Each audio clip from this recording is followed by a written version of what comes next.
Hey, thanks again for joining me. I've got a second compilation video to go, but this one is the basing video, as voted for by my loving fans on Instagrams. I put up a poll and it was between sculpting heads or basic basing video. The video starts out as a basic basing video. There is additions to it at the end because I have a chapter themed basing system going. And that's where it ends up. Also, this guy has some OSL on the body of the Marine from his glowy pistol, and I'm going to translate that onto the bottom of the base. So primarily it starts out as just your basic basing video. This is good for your line troops and your tabletop figures, and then we go on to something a bit more detailed, which equally is nice on the tabletop, but it could just be for your display models. So here we go, just wetting down my black paint here. Black I use for the pretty much any colour really, because like the base is black, it's not going to hide any sins. All I'm using this black for is like an adhesive for my basing material, which you'll see it in a minute. I've got a tub of basing material. I'm sure everyone has their little stash. I make a point of never paying for basing materials if at all possible. It's going to be bits from my bits box, mud from the garden, sand from my sand heap of my various construction jobs that I have going on. Builder sand's great for simple bases. What I'm using is like a ballast base sand that's got lumps and bits of grit and bits of twig and stuff. It's kind of interesting because you get a different effect on every base. But first up, so I've got this watered down black. It's probably about 5-6 parts water to 1 part black paint, straight Abaddon black. Doesn't really matter, but Games Workshop paints I like because they're acrylic, and when they dry like a glue, like a plastic, so they're semi-sealed. And then you see I'm just putting on really thick, as thick as I possibly can without it starting to trickle over, and I don't want it to lap up onto the foot either, but it's thick enough. And I add a whole bunch more just so I can really max out the volume of the paint that it's going to be used as basically an adhesive. I don't use PVA. I think PVA is a bit too wet, and it's non-absorbent as well. Like PVA, here's my tub. You can see PVA is a bit, it's like a varnish almost. So what I'm doing, just dipping it in real shallow, give it a shake through, like when you were a kid doing this on paper, making your macaroni displays. I'm just going to get enough on there. There's, maybe a few little pebbly bits, and that's your basic. That now has to dry because watered down paint takes a while to dry, and I want it to go as dry as is humanly possible. Once it has done, I think I left it for like 24 hours. I came back in with the same sort of volume, about 5 to 6 parts water to black. I went over the whole thing again, really saturated it, just to give it a top and a bottom coat. Really, this is going to be your base colour for your basic basing. And once that's gone off again, I'll probably leave it another 24 hours. You can see there's probably little bits of white going through, but as I highlight that up, it's not going to show through the sand and stuff. It's a technique I learned years ago, but so I use like a 3, maybe a 4 stage dry brush now. I've got the real dark grey. It's maybe 1 part black, 2 parts white.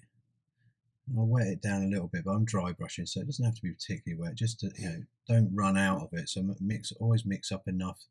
You're not going to run out. This is just your first coat, so I put this on really quite heavy, almost masking the black. Now the effect I have on all of my Firehawk bases, that's me going in again. Okay, so the first coat's down. We're going with the second coat.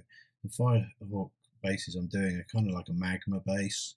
So it's got like cracks and rivulets of like with magma showing through, kind of harkening to A, to their name, Firehawks, and B, to the Legion of the Damned, which they became after getting lost in the warp, as per the original lore from issue 99 of White Dwarf.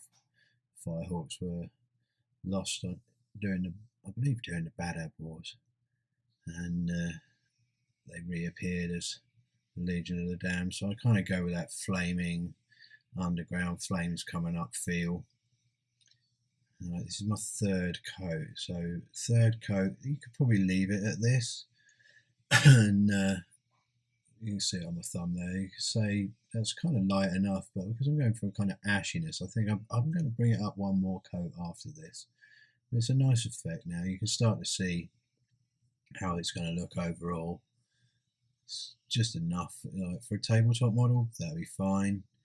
I do bring it up, just a little edge highlight. Now, underneath the model, doesn't need to be as light as around the edges, but I like to put like a much lighter edge around and sort of fade it to the middle, because the shadow of the model is going to be coming down on top of that colour a tad. So it's nice just to put a little highlight edge, dust over the top. That's a good way to put it, a little dusting over the top.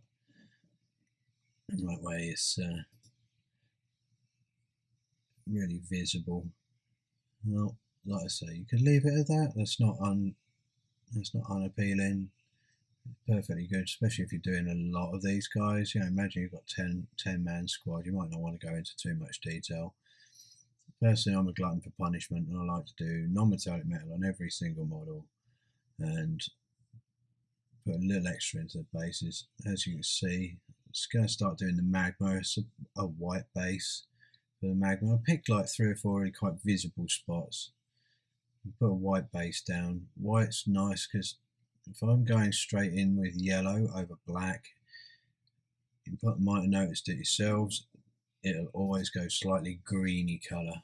The thing I learned with painting the Firehawks, I now undercoat them in black. So the yellow has to be painted white first and then yellow. It makes the whole process, it's more processes of painting, but at the same time it is a lot easier to get that smooth yellow without it. The temptation is to go on too thick with the yellow, and then it gets that chalky chunkiness to it, which I cannot stand. So I'm a learning computer. I have figured out that. So now I'm just going to bring up, I'll mix the yellow and the orange, like literally 1-to-1, yellow and the orange I've got there.